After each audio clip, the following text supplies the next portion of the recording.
Hello বন্ধুরা, তো আজকে তোমাদের সামনে আবার একটি ব্লগ নিয়ে চলে এলাম অনেকদিন পর।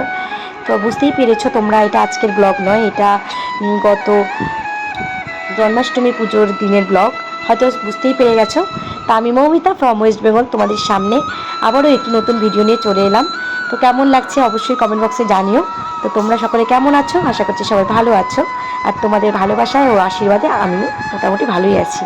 তো এই দেখো, জন্মাষ্টমীর দিন সকাল সকাল সমস্ত পুজোর আয়োজন চলছিল।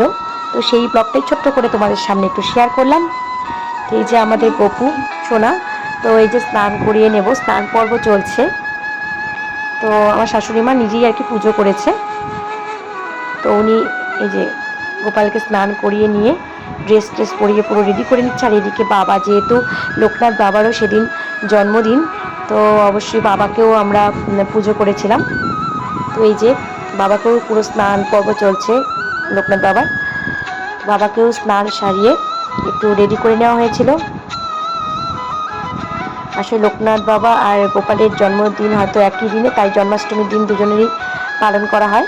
আর এদিকে দেখো বেলুন ফোলানো হচ্ছে, আমার ছেলে বেলুন নিয়ে খেলছে, কারণ গোপাল দাদাকে সাজাবে তাই জন্য।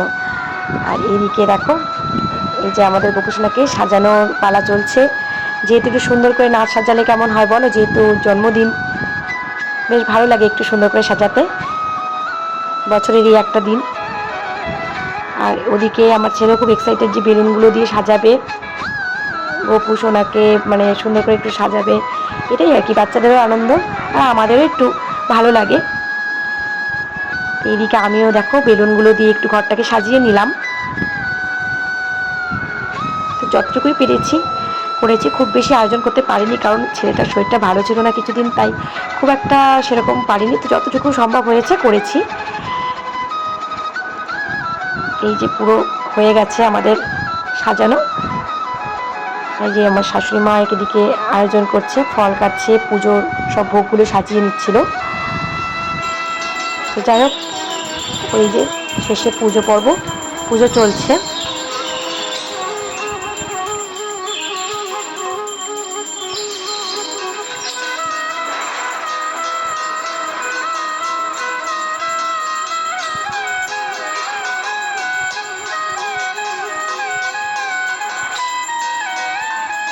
তো বন্ধুরা, ভিডিওটি কেমন লাগলো অবশ্যই কিন্তু কমেন্ট বক্সে জানিও।